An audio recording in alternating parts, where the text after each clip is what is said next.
With 1 month of college football behind us, outlook of the 2021 season has changed dramatically. Some teams are in better shape than we thought.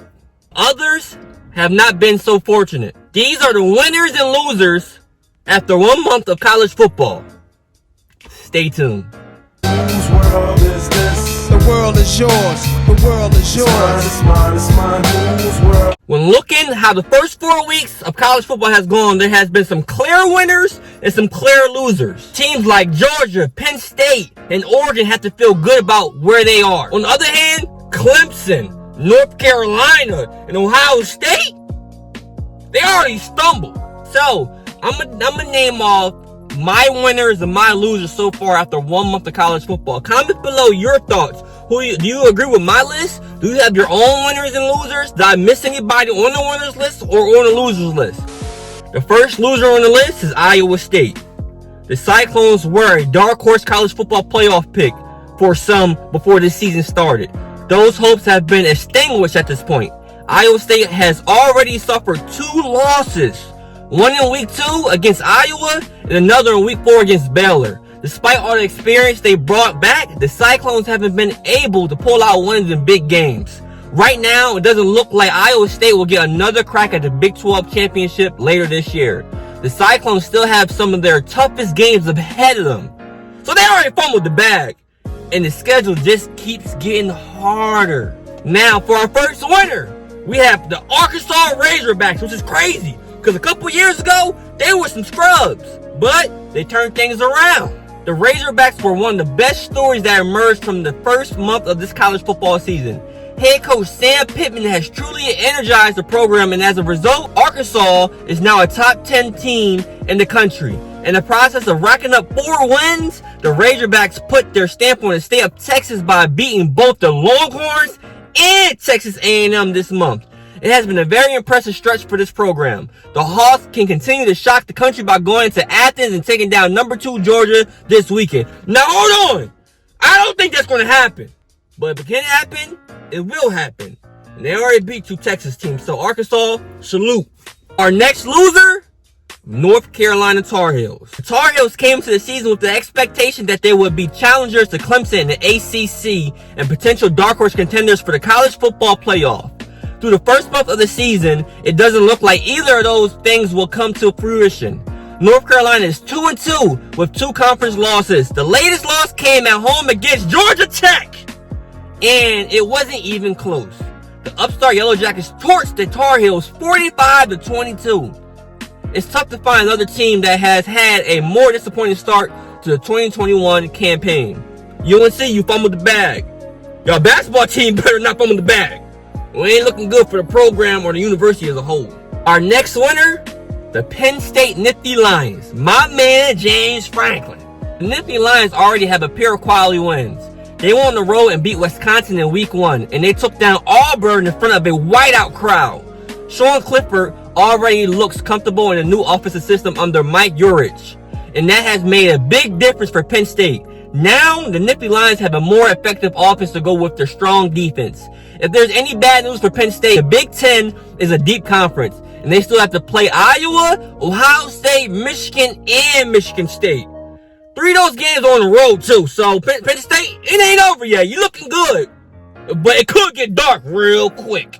Our next loser, Oklahoma Sooners. It's hard to believe that Oklahoma is undefeated and lands in the loser category, but that is how the first month of the season has played out.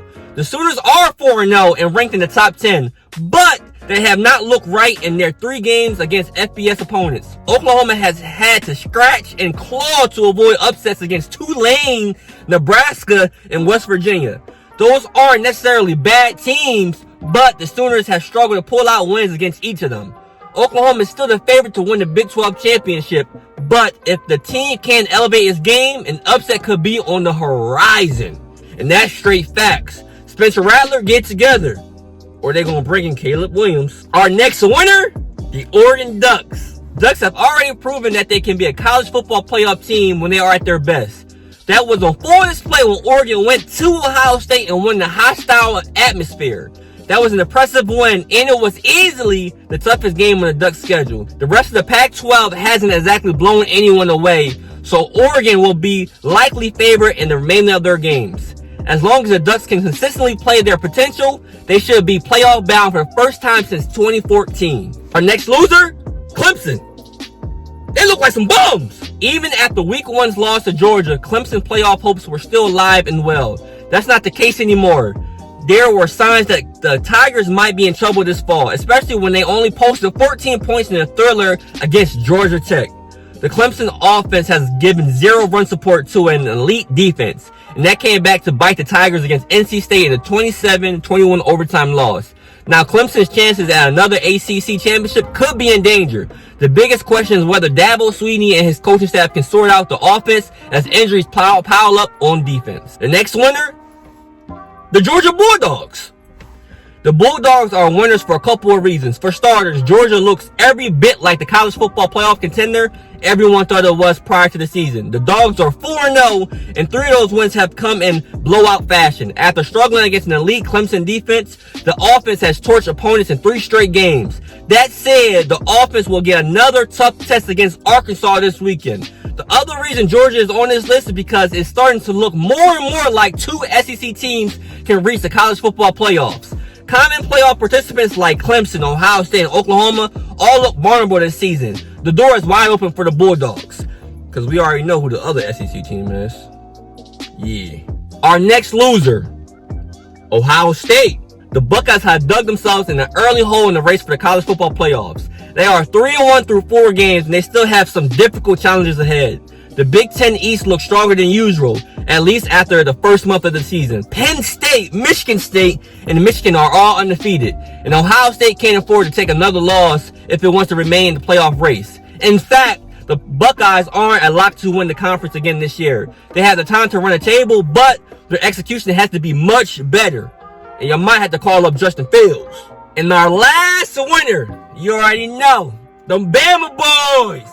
Alabama Crimson Tide. College football looks rather unpredictable in 2021, with some blue blood programs taking early losses or just looking somewhat underwhelming. The one consistent team is in Tuscaloosa. Through the first weeks of the season, Nick Saban's team still looks like the best in the nation. Alabama did get a scare at the Swamp, but the Tide were able to survive and remain undefeated.